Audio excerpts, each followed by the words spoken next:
All EVs have multiple warning systems to tell you if you're doing something wrong. Now, this is one warning almost all new EV drivers just ignore, and many experienced EV drivers totally reject. You're all wrong. I'm revealing the top 5 reasons why you must precondition your battery and why you might get a big warning notice on your display like I just did if you don't.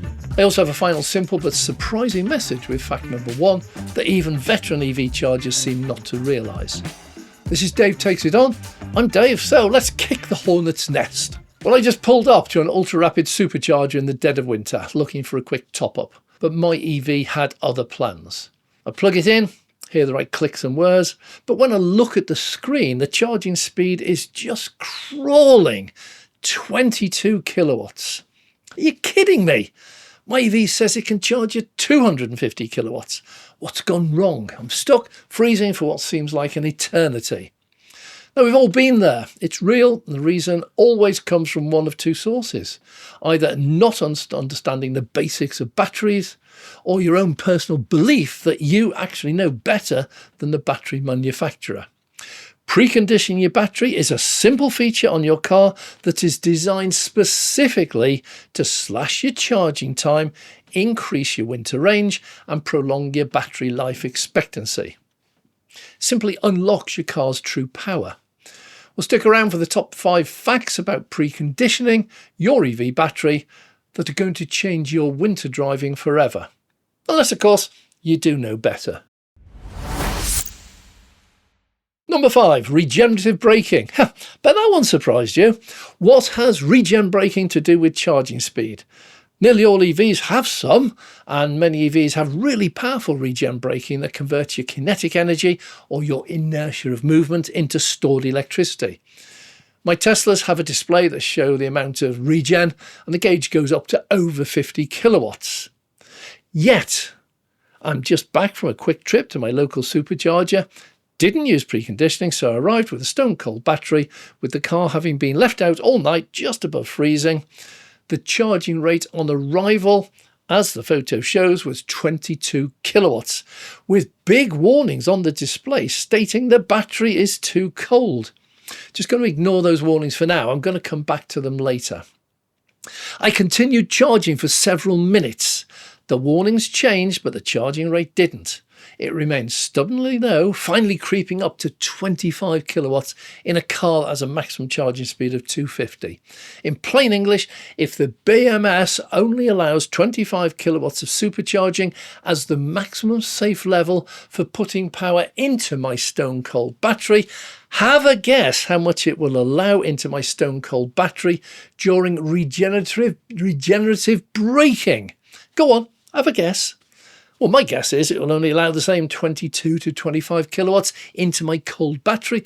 And that means if there is up to 50 kilowatts of regen available, your regen cannot use it all. Your battery's too cold. You're losing regen added range if your battery's too cold. Simples. Precondition, you'll get up to the full amount of regen added to your battery, and that will increase your winter range. Do you see now one reason why your winter range is reduced? Number 4, extend battery life expectancy. Yeah, EV batteries are just a series of chemical reactions happening inside a casing, and there are some things you can do that will dramatically reduce the life of the battery, like draining the battery to totally empty or filling it to 100% full, and then leaving it in either state for days on end without driving. But the biggest killer of battery life expectancy is trying to force a massive boost of electricity into a stone cold battery too quickly. That is why we have a BMS, a battery management system, to protect the battery. And if it has kicked in and reduced my maximum charging speed to achieve that, as it just did, it means it really doesn't like what I was trying to do to it. Now, individual batteries are quite dense, they're quite heavy, and it takes a bit of time for them to react to temperature changes. The pack itself weighs over half a ton, which is about the same weight as a full-grown rhinoceros. As I charge my stone cold battery, no, not charging like the Rhino does, the act of charging my battery, it actually produces heat, and the battery must be able to get rid of that heat safely. If charging rate is too fast, it cannot do that. And you get hotspots developing where one bit of the battery is overheating while another, or the majority, is still stone cold. Heating the chemicals causes them to expand, and if they expand too fast, it can split the battery. That is not good, obviously. And that's why we have the battery management system. It stops that happening. The batteries have a comfort zone, not too hot, not too cold. They love being in that zone, which ranges from about 20 centigrade up to about 40 Celsius. In this zone, electricity can be added at the maximum rate without damaging the battery structure. Outside of this, either damage is being done or the rate has to be reduced to prevent damage being done. Either way, if you can keep your battery in this Goldilocks zone, it will suffer less degradation and you'll be really happy. Number 3, reduce your charging time. Yeah, I thought this was so obvious that it shouldn't really be on the list, but obviously it does. Today in my actual test, not theory, rumour or myth, my battery started charging from stone cold at just 22 kilowatts. At that rate, it could take over an hour to charge up to even 80%. Now, yeah, I know that as the battery warms up, that rate will increase. But what I lost during the cold spell will never be made up again. It will take longer than it could have taken. That lost time cannot be recovered. And in an ironic twist, if the battery charges really slowly until over 50% before it's warmed up enough to safely increase the rate, you've probably missed the peak charging speed that happens between about 20 and 50%. Now, for some, me included, total charging time can be totally irrelevant. I charge at home overnight at the cheaper off-peak rate. I've got no interest whatsoever in reducing my charging time. I'm fast asleep.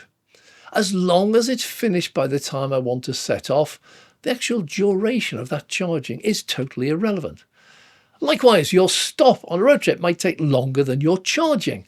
You might be stopping for at least an hour for lunch or a few hours to visit a stately home or to take in a sight on a road trip.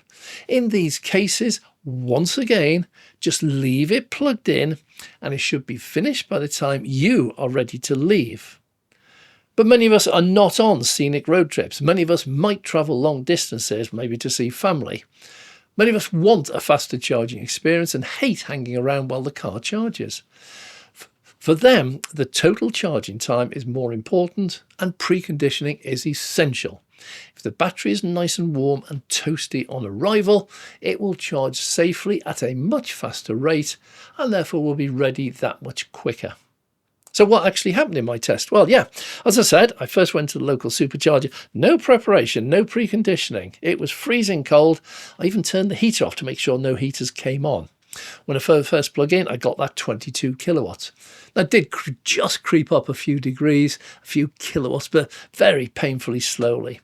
I then went away and I waited for the battery to cool down again, then set my local charger as a destination on my sat-nav, and immediately the battery preconditioning alert came on. It was preheating. So that was the first warning sign my battery was too cold. Now I waited 5 minutes with the heater running before setting off. I then drove the 5 minute back to the supercharger and then sat there waiting another 5 minutes with the battery heater still running before eventually I plugged in. So after a total 15 minutes of preconditioning, I noticed two things. First, the cold battery warning was still showing with the message saying it was too cold for really fast charging. And second, the maximum speed had increased to 41 kilowatts. That's a massive jump. It's nearly twice the speed with just 15 minutes of preconditioning. Same car, same state of charge, same air temperature, same charger, just the preconditioning was different. Should I do another test, allowing the battery to get up to the full temperature to see what changes? Yeah, not in this case. Further testing will be done. I'm going to be doing that at a later date using a number of different cars, but the test I had already completed had two very important results that need to be stressed. First, preconditioning does significantly speed up the charging rate. Mine increased from 22 kilowatts stone cold to 41 kilowatts with just 15 minutes of preconditioning. That's a 90% increase in charging rate. Second, 10 or 15 minutes preconditioning is nowhere near enough to fully warm the battery up to its ideal operating temperature. I do note Tesla advises it can take 30-40 minutes or longer. But also at this point, spare a thought for other drivers waiting to charge. If you arrive and block that charger for over an hour to try and get your 30 or 40 kilowatt hours, it doesn't just affect you. At busy times, the CPO will want the chargers cleared as quickly as possible. That's why many charge idle fees. I don't think you can argue against them. The charger already has your payment method. It will simply deduct the correct amount when you finally unplug it. So faster charging time is beneficial to both you and other EV drivers. Okay, number 2, just want to go after this, increase your range and efficiency. Well, as I've said, if the battery is too cold, it cannot charge at any decent rate. But inversely, it cannot give out full power either. In many cars, you can actually see this on the display. It has a dial or gauge showing how much you can actually use out of what is technically available. A cold battery will not only be restricted in how much power it can safely send to your motors, but it is also operating less efficiently. The reaction is going slower. Less efficiency equals higher consumption. Instead of getting maybe 4 miles per kilowatt hour, it might drop to 3 or lower. So a cold battery burns through your battery store faster for the same distance. This not only increases the amount of electricity you use, making it dearer, but how far you can drive before you need to recharge. And this starts from when you leave the house and set off driving. The act of driving will pump some heat into the battery, but in the winter, it is often nowhere near as much as it needs or would like. The battery floor underneath is probably 6 or 7 foot long, 3 or 4 foot wide, situated directly above a flow of really fast and really cold air that sucks that heat out as fast, sometimes faster than it goes in. Your battery might not warm up enough on its own and will need to use the battery heating or cooling system to get it into the correct range for highest efficiency while you're driving. That uses additional power. So instead, before you set off, tell your car in advance when you'll want it to leave and set up a scheduled preheat and precondition. It will calculate when to begin the preheating process so that the battery will be in the ideal temperature range when you do drive away. And as a bonus, that electricity will not have come from your battery, but from the power supply it's plugged into. That means all the power in the battery is available for driving, and so the range will be greater than leaving with a stone cold battery and having your battery heaters come on while you're driving on restricted power. Yeah. Plus, as an extra bonus, you get into your EV, which has a nice warm cabin, seat and steering wheel.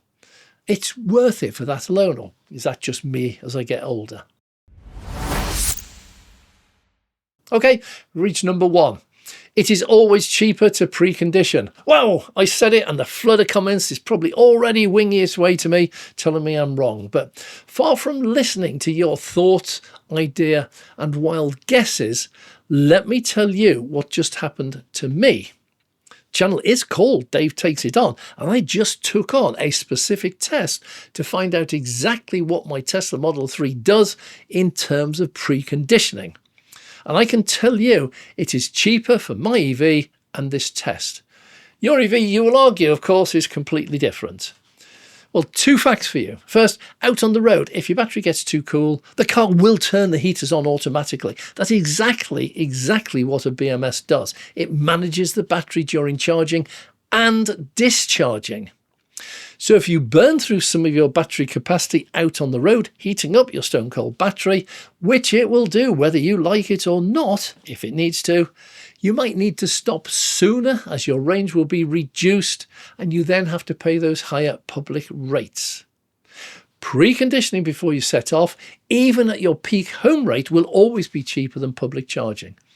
My session at a supercharger using its power to run the heaters was 41p. My home peak rate was 29p. Which is cheaper? Trick question. Anyway, second, a warm and toasty battery will operate at peak efficiency from the second you set off. Yes, you will have extra load, heaters, demisters and headlights and maybe wipers on, so your drain is much higher. But your battery will be working at peak efficiency. Preconditioning your battery at home while plugged into your home charger will also give you a longer range. It will still be full when you set off. It's a win-win all the way round. Now, many people will still disagree, but many of them don't actually know that if the battery's too cold, either when they're driving or when they plug into a public charger, the BMS will turn on the heaters using the public charger rate anyway. In other words, your battery will preheat whatever you think or want or believe. If you do it at home before you set off, it's 29p. That'll be cheaper than preheating at any public charger. Every time. Now, once you realise that your battery will always preheat if it needs to, either driving or charging, the choice is not whether to precondition approaching a public charger, but whether to do it once you arrive and pay the up to 89 pence to heat it from the public charger and sit there ages waiting for the battery to warm up, or to do it before you get there. Arrive with a warm, toasty battery, charge much quicker, be on your way sooner. It's another money-saving tip from Dave Takes It On. So let's do a quick recap of what happens if battery's too cold. First, regen will be reduced. Second, it will shorten the battery life expectancy. Third, it will take longer waiting for it to charge. Fourth, it will reduce both range and efficiency. And last but definitely not least, it is cheaper to use it than not to use it. And still people will argue with me, and still people don't use it all the time. Well, that frustrating feeling of watching your car charge at a snail's pace in the cold doesn't have to be your reality. You now have the knowledge to avoid it completely. This is a feature designed to make your life easier, and now you know exactly how to use it. So tell me now, what have your experiences been with winter charging? Have you noticed a huge difference when you precondition? Share your stories and what car you drive in the comments down below. Let's all learn from each other's experiences. And if this video helped you understand your EV a little better, give it a like, be sure to subscribe for more tips to get the most out of your electric vehicle. Better still, join us as a member. Get loads of goodies. And it's only the price of a coffee once a month for a daily video. Well, thanks very much for watching. Stay charged. I'm Dave.